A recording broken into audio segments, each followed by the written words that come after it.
For my first official video, you know, I thought it would be good to do something that's a little bit spicy, one that's a little bit hot. The block is hot, as the as the kids would say. No, they wouldn't. And that's the truth behind Spectrum YouTube gamers. This is quite a controversial topic, I would imagine, or maybe not. So when deciding to make this channel, I've looked around, had a look at Spectrum channels and enjoyed some of them and not enjoyed others, but that's life, isn't it? We're all welcome to our own opinion. But one thing that I did notice when looking is how many I can tell actually played the Spectrum back in the day, how many actually play it now or have played it since, and how many are jumping on a opportunity to get subscribers. Now, is that a bad thing? Of course it's not. Everybody makes their money in the ways that they see fit, but it is bloody fake, and it annoys me. Look at my name, I'm the Spectrum Gatekeeper, so obviously I'm gonna, yeah. So gaming for me, it's a culture, right? Even down to the clothes that you freaking wear. So these things stand out to me when I'm looking at these Spectrum YouTube channels. So what I thought of, it's like, as a non-dog owner, it's like going into somebody's house who has dogs. You can smell that it's a dog house. It's not a bad thing. Like, I think dogs are great for people. They bring people happiness. My partner's late dad had a dog. It brought him a lot of happiness. I understand that. But if you don't have dogs in your home, when you go into somebody else's home, you can smell dog. But they don't notice that. And I see it the same as Spectrum gamers. Just hear me out, right? I can tell who plays their Spectrum, who played their Spectrum, and who had one back in the day, just by little things that they say. The more of their channel that I watch, just little things. There's little things that you can only appreciate pretty much if you were there at the time, unless you're doing super extensive research on YouTube looking for Spectrum facts to say and quote.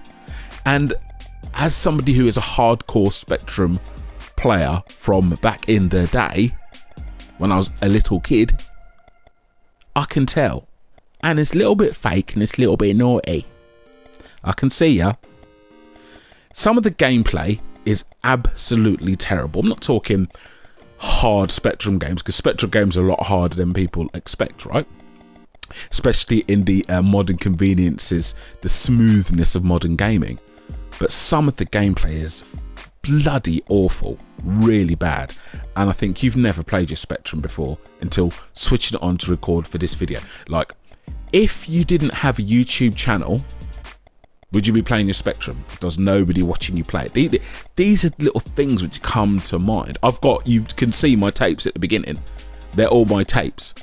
I don't play as much as my new systems, I won't lie to you, bloody hell.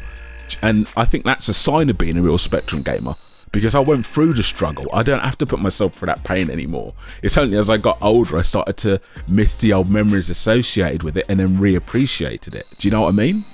If somebody sits there and tells you the Spectrum plays as smooth and as great as the modern consoles, a lot of the time I'll give them the side eye. No, it doesn't. You know it doesn't.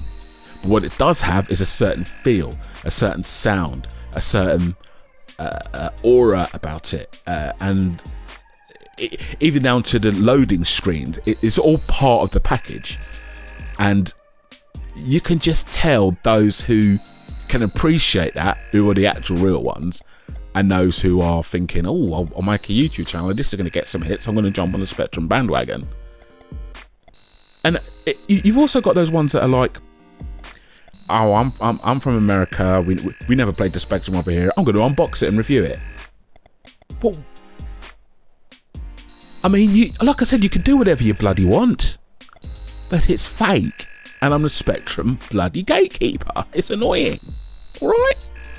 This is a bit like the Commodore 64 owners who say, oh, I'm on the other side, but I'm going to review this Spectrum. I was about to say piss off then, that'd be rude, but do you know what I mean? What right have you got to review it? Well, every right, because you can do whatever you want. I'm not going to keep saying that. But seriously, do you know what I mean? At least have some humility about it. Like, the shame of reviewing it. Like, when the Mini Commodores come out and the Amigas come out, I didn't even bother buying them, because why? It doesn't mean anything for me to buy it. The Spectrum means something because I associate everything with it. Do you know what I mean? I have associations with it. Otherwise, why am I really buying a Commodore and Amiga thing like that when I can just play the bloody modern systems? Do you know what I mean?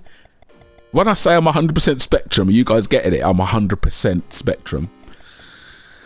Ah, dearie me, dearie me, dearie me. It's... Yeah, you can just tell that a lot of these Spectrum YouTubers, it wasn't their love or their passion back in the day. And I see ya. I'm not going to call you out. I'm not going to do a diss track. Yeah, Kendrick Lamar. I'm not going to be, but it's just opportunistic and a little bit fraudulent, really. If that does offend you, you were never in the Spectrum trenches at the time. If that does offend you, you never had the piss taken out of you at school for having a Spectrum. But you know what? You defended that Spectrum. Hmm?